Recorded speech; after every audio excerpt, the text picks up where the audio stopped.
नमस्कार मित्रों, आज हम चर्चा करते हैं 1 सितंबर 2025 से 7 सितंबर 2025 के मध्य तुला राशि वालों के लिए कैसा रहेगा। ये गोचर पर आधारित राशिफल है। एक सप्ताह का राशिफल होता है, 15 दिन का राशिफल होता है, एक महीने का राशिफल होता है, एक साप्ताहिक होता है। अब ये गोचर राशिफल होता क्या है? हमारे 9 के 9 प्लानेट एक राशि से इस राशि से इस राशि में, अभी चंद्रमा यहाँ बैठा है 1 तारीख को और 2 तारीख को यहाँ आ जाएगा।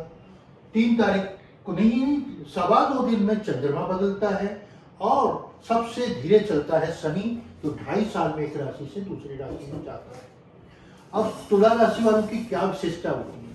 तुला राशि वाले भौतिक जीवन, अपनी लग्जरी को कभी कम नहीं करते। उनके लिए सबसे बड़ी चीज लग्जरी होती है। और तुला राशि वालों की एक और विशेषता होती है कि न्यायवादी होती है। ये लोगों की भलाई करने में, यानी शत्रु के भी साथ अन्याय नहीं कर सकते और परिवर्तनशील होते हैं, अपने आप को फ्लेक्सिबल कर लेते हैं। अब सबसे पहले हम चर्चा करेंगे चंद्रमा का गोचर कैसा रहेगा। चंद्रमा 1 तारीख को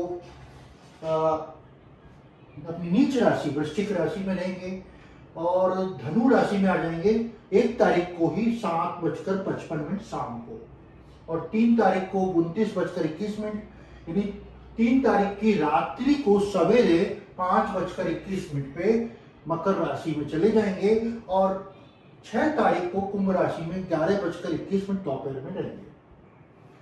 प्लैनेट्स की क्या स्थिति है?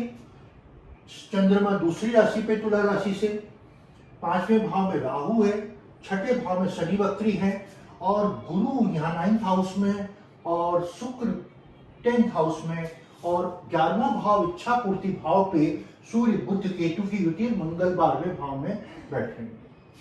सबसे पहले हम चर्चा करते हैं इनके रिलेशनशिप के बारे में, इनके वैवाहिक जीवन से पहले हम इनके प्रेम संबंध, क्योंकि आजकल के युग में लव का बहुत ही ज्यादा बोलबाला है। प्रेम बिना कुछ भी नहीं है। हर युवा को प्रेम संबंधों में उलझा हुआ है। तो प्रेम क्या कर पाएंगे इस सप्ताह? क्योंकि वैसे तुला राशि, तुला लग्न वाले वैसे ही अपने आप में रोमांटिक होते हैं, हमेशा मुस्कुराते देखना चाहते हैं और मुस्कुराते रहते हैं। इनको हमेशा इंजॉयफुल, अच्छा कपड़ा पहनना, अच्छा गहने पहनना, भौतिक जीवन में आनंद लेना इनको आता है और यानी प्रेम संबंधी भौतिक जीवन की सीमा है। तो इनके लव रिलेशन कैसे रहेंगे? इनके चंद्रमा 2nd हाउस में है, वाणी भाव में चंद्रमा है और शुक्र इनके 10th हाउस में बैठे हैं, जो इनके 4th सुख को बढ़ा रहे हैं। तो इनकी लव लाइफ इस सप्ताह अच्छी रहेगी। लेकिन जब कुंभ राशि में शनि आएंगे, यहाँ पे चंद्रमा आएंगे, तब इनके जीवन में थोड़ा सा प्रेम संबंधों को लेकर और अच्छी स्थिति बनेगी। अब हम चर्चा करते हैं मैरिज, वैवाहिक जिंदगी इनकी कैसी रहेगी सप्ताह, क्योंकि मंगल इनके 12 भाव में 7th हाउस का लॉर्ड बैठा है। तो 7th हाउस में जब मंगल बैठ जाता है तो जीवन साथी के साथ छोटी छोटी बातों पे विवाद होता है, मानसिक तनाव लेकर चलते हैं। जीवन साथी के साथ किसी भी बात को लेकर परेशानी आती है। तो यहाँ मंगल इनको, कैमरा तो लगाया नहीं आप? नहीं, इससे ही होगा, इसमें कोई दिक्कत नहीं, इसी से ही होगा इसका। मंगल यहाँ पे 7वें 12वें भाव में है और मंगल का 12वें भाव में होना वैवाहिक जीवन में तनाव, परेशानियां, जीवन साथी के साथ छोटी छोटी बातों पे विवाद देता है। कंपटीशन भाव और कैरियर, यानी नौकरी के लिहाज से हम 6ठे भाव को देखते हैं। यहाँ शनि वक्री होकर बैठा है, नौकरी का कारक भी प्लैनेट शनि होता है, मीन राशि में बैठे हैं। ये 2.5 साल तक रहेंगे, 29 मार्च 2025 को आए। तो शनि की स्थिति यहाँ नौकरी में स्थायित्व हो रही है और अभी तक आप जो नौकरी बदल रहे थे बार बार, अब स्थायी हो गए हैं तुला राशि वाले। और यह सप्ताह आपके लिए नौकरी में अच्छी रहेगी। आपके कार्यों की आपके सीनियर्स के सामने प्रशंसा होगी, जिससे आपका मन प्रफुल्लित होगा। अब हम चर्चा करें आपके कैरियर को लेकर। बताया मैंने नौकरी को, कंपटीशन का कैसा रहेगा आपका? कंपटीशन का शनि है तो धीरे लंबे टाइम तक आपको मेहनत करने के बाद सफलता देगा। यानी आपको जल्दी से कंपटीशन में सफलता नहीं देगा। आपको 1 टेक, 2 टेक, 3 टेक करने के बाद, आपको हार्ड वर्क के बाद ही आपको कंपटीशन में सफलता दे रहा है। अब हम चर्चा करें इनकी फाइनेंस और बिजनेस कैसा है। बिजनेस हम 7th हाउस से देखते हैं। 7th हाउस का लॉर्ड मंगल आपके राशि से 12वें भाव में है, जो आपको व्यापार के क्षेत्र में कुछ चीट होने की, कोई धोखा खाने की संभावना बनाता है।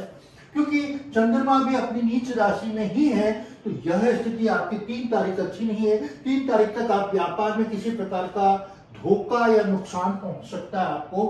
आप थोड़ा सा बच के रहें। फाइनेंस के मामले में आपके लिए अच्छा है, लेकिन 3 तारीख के बाद आपकी फाइनेंशियल स्थिति अच्छी हो जाएगी और आपका जो पैसा कहीं अटका हुआ है, रुका हुआ है, उसका पैसे का फ्लो बनेगा, वो पैसा रुका हुआ आ जाएगा। हेल्थ हम चर्चा करें, हेल्थ कैसी रहेगी। हेल्थ के लिए आपके 2nd हाउस में चंद्रमा है और आपके प्लैनेट्स में राहु आपके लग्न को देख रहा है पंचम दृष्टि से, नवम दृष्टि से। तो आपके जीवन में इन दिनों में स्वास्थ्य को लेकर कुछ अप एंड डाउन रहेंगे। कभी बिल्कुल स्वस्थ हो जाएंगे, कभी सिर दर्द होगा, कभी पाँव दर्द होगा, कभी पेट दर्द होगा, यानी कोई ना कोई दर्द की प्रॉब्लम्स रहेंगी आपको, इनसे होगा। अब आप हम चर्चा करें, आप पढ़ने वाले स्टूडेंट हैं तो आपका ये वीक कैसा रहेगा। पढ़ने वालों के लिए, क्योंकि बुद्धि भाव पंचम भाव है, primary education 4th 9th house higher education, तो पढ़ने वालों के गुरु बैठे हैं। गुरु जिस भाव को बैठते हैं, भाव को नुकसान पहुंचाते हैं, तो आपके हायर एजुकेशन में कुछ प्रॉब्लम्स आ रही है। हायर एजुकेशन के लेकर आपके पेपर्स में बहुत अच्छे नंबर्स नहीं आ रहे हैं, आपको कुछ प्रॉब्लम्स आ रही है यहाँ पे, क्योंकि चंद्रमा यहाँ बैठ के 3rd हाउस में आएगा 3 तारीख को, यानी 1 तारीख को ही आ जाएंगे यहाँ पे धनु राशि में। तब आपके पढ़ाई में और एकाग्रता भंग होगी, क्योंकि चंद्रमा जब 9th हाउस को देखेगा तो आपके पढ़ाई में मन नहीं लगेगा, मन पढ़ने में विचलित होगा। आपके आध्यात्म धर्म के प्रति कैसा रहेगा इस सप्ताह। धर्म को हम देखते हैं 9th हाउस से, वहां गुरु बैठे हैं और चंद्रमा जब देखेंगे 9 तारीख को, तो आपके धार्मिक यात्रा होंगी और आप कोई बढ़ चढ़ कर कोई धार्मिक प्रयोजनों में शामिल होंगे और धार्मिक मंदिरों में भी दर्शन करने जा सकते हैं। ईश्वर के प्रति आपकी आगाध श्रद्धा बढ़ेगी।